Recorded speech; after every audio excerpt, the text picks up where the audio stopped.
So did you guys hear? We're going back to the moon at the end of the month.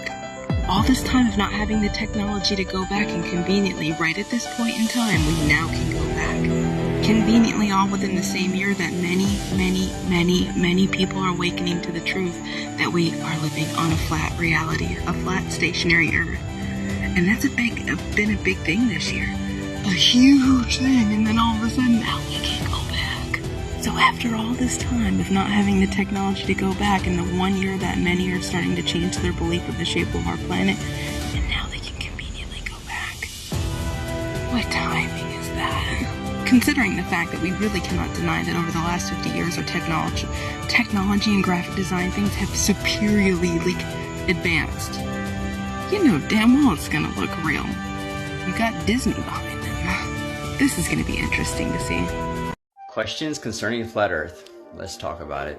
Now, why is it that the ancient Hebrew concept of the universe was a flat Earth concept? And why is it that the Egyptians had this whole firmament concept going on as well? And if these ancient civilizations were more souped up on knowledge than we are, why did they believe it to be a firmament, thus to being a flat Earth, not round?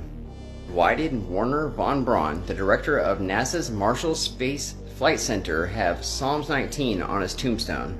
And what is Psalms 19? The heavens declare the glory of God, and the firmament sheweth his handwork. It is also said that Walt Disney was present the day they found the firmament, the dome, which would also explain the reason why you see a dome over every single Walt Disney picture or opening. Oh, and you might want to look at Paramount Pictures too, but that's another story. And why is it that the government had Operation Fishbowl, where they supposedly tried to blow up the firmament? I don't know. Let's ask Dr. John Mack, the Department of Defense. Nothing has or ever will penetrate the glass dome, NASA, Project Fishbowl. And y'all might want to pause this and read all of this. So what do y'all think? Is it flat or is it round? Or is it just way larger than what we've been told? Look at the little penguins. Now, the only time we get to see them is if we go to a zoo or a refuge or a theme park, because they hail from here. You know, the no-no place. Now, they can only be found in the southern hemisphere, which makes sense because that's where the no-no place is. But did you know they can be found in South America, South Africa, the Galapagos Islands, Australia? Now, scientists say that they are found in these places because of either they were pulled onto fishing boats, taken for scientific reasons, or they swam because they can't fly. But the thing is, scientists also say that these little guys will only travel approximately 600 miles away from their nest, which then entails going back. So this one could make sense to me. The Drake Passage is about 500 miles from Cape Horn to the Shetland Island. That's plausible. But when we go to where the penguins are normally seen in Africa, these two distances are like tripled, quadrupled up to South Africa. Same with Australia.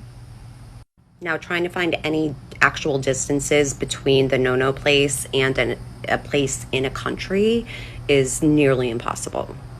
You have to use a map. Now, on this map, it shows that Australia's territories in the no-no place are all on one side. That makes total sense. But when you look at the coordinates on these maps and compare them, something is just not adding up. What else doesn't add up is that these little animals that hail from the no-no place, where it's apparently cold as shit, find their way to these other countries, but not to the United States, Canada, Europe. Why are they only found here, here, there, and here? Look at this. Notice the wall. Now take into account how far they can swim. Yep, that still makes sense. Now that makes sense. And now that makes sense. The three closest continents to the wall. They can't get anywhere else because they can't swim that far. I'm beginning to think that this isn't about endangered species and protecting nature. Just saying. I got a question. If the Earth is a globe, how would the sun be able to set in the west and still light up the east?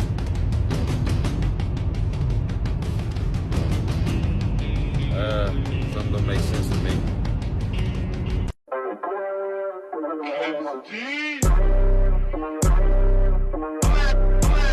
If you want to believe that the earth spins, love, that's your choice to believe that. Many believe that because it's what they were taught to think and believe. But if you use your senses, you realize that it doesn't spin, it doesn't move. Do you know that if a helicopter takes off, it can literally hover in the same spot and never move? The earth underneath it doesn't move.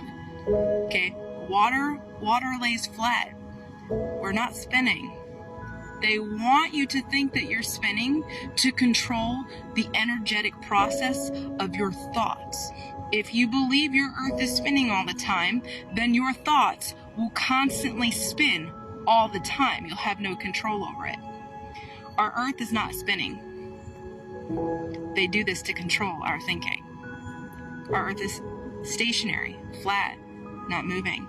If you still your senses, you can feel this and you know this deep within. Not to mention the lies are coming out. Hey, good afternoon, everybody. Morning, wherever you're at on this non-rotating flat plane that we live on.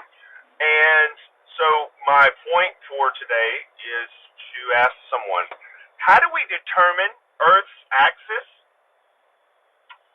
The 23.4, 23.5, 23.6, it just depends on who you ask. That's like a variation. According to whatever, I don't know. But how do we determine an angular axis in a space that has no direction of up, down, left, or right? Please make it make sense. I just had this conversation with my coworker like 2 days ago, and it just hit me.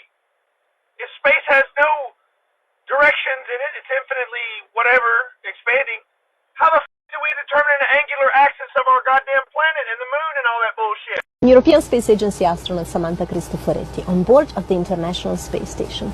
And right now, I am enjoying my favorite pastime up here, looking out of the window at our marvelous planet Earth. We know we fly around the Earth once every 90 minutes, an hour and a half. So 15 to 16 times every day. Every time we fly around the Earth, we have a sunrise and a sunset.